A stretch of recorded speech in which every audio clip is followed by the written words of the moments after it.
This is a film shot April of 1991, a thought projection interview of a other gray, designated an other gray, an extraterrestrial biological entity. He is a haploid, which means he came with only one sexual chromosome. Human beings are diploids. For any microbiologists out there, if I'm hatcheting those words, I'm sorry. But this being had only one sexual chromosome. He came to the S2 alpha, the official designation of the underground facility that housed the alien interrogation and retention program. That's the unofficial name of what this was.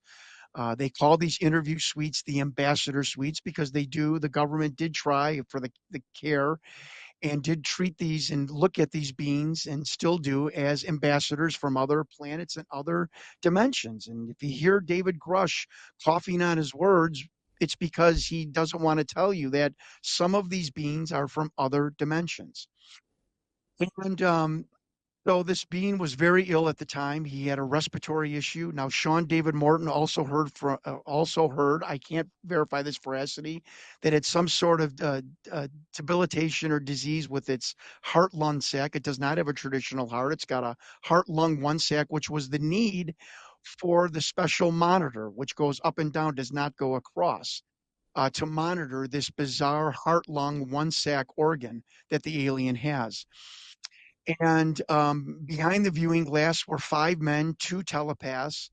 There is a researcher out there, and I don't doubt it. And because I've seen the outline of the figure, um, and I didn't catch this, and someone else did, so I'm crediting them. I don't ever want to not credit other people that Colin Powell was in that interview room. Now, I know that sounds crazy. I can't verify it, but it certainly looks like the outline of him.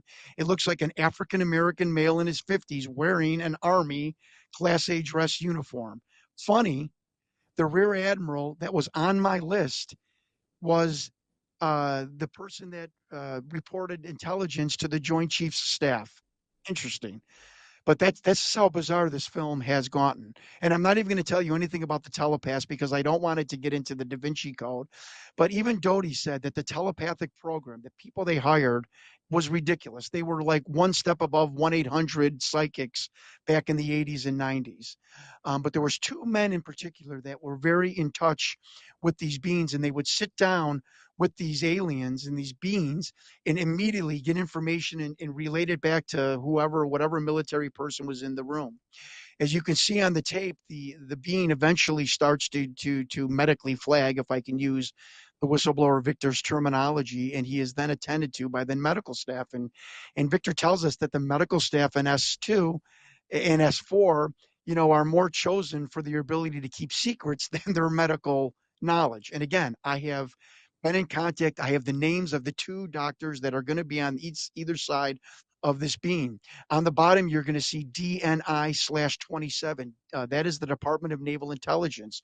According to Richard Doty, there's like a conga line of different agencies waiting to insert their questions to this being in the 2 hour long interview. The interviews are conducted about once a month.